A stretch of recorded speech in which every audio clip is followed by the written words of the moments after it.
So again, you have a graph that's kind of sketched like this. Now, I think when you guys sketch this out, what I really want you guys to do in some cases, like identify some of the points. Do I want you to write out 2, 4, 6, 8? No, but on the last example, because it crossed at 2, yeah, just the 2.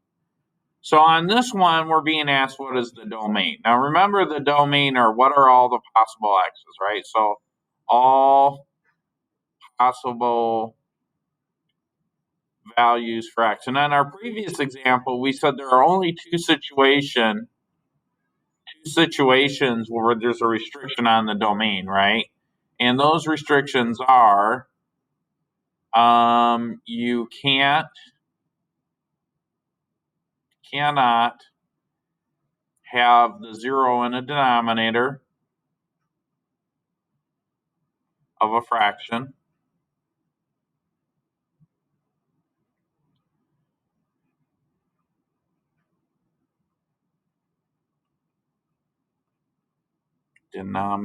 Forgot the N. Denominator. And you can't take an even root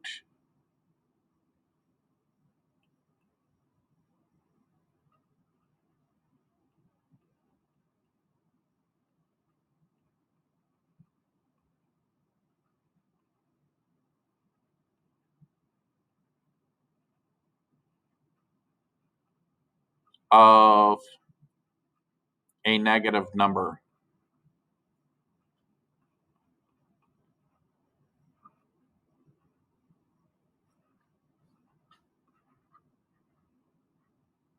So we're working on exponential, so I have f of x is equal to, this is the kind of the general form, a times b to the x plus c.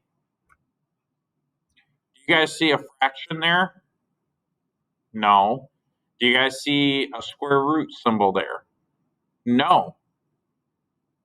So there's no restriction on the domain, so that means all real numbers is the domain.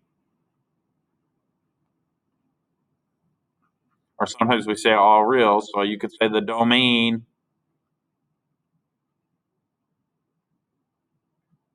and another way to write that, remember it's all possible x values, is you can go from negative infinity to x to positive infinity.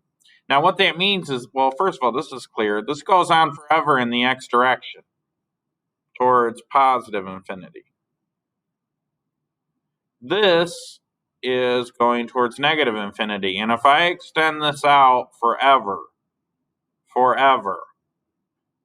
way past this page, that x value, and I'm exaggerating it a little bit, but you can see that my x value is approaching negative infinity. And that's what those arrows mean, that's going to go on forever. So x can live between negative infinity and positive infinity. Okay?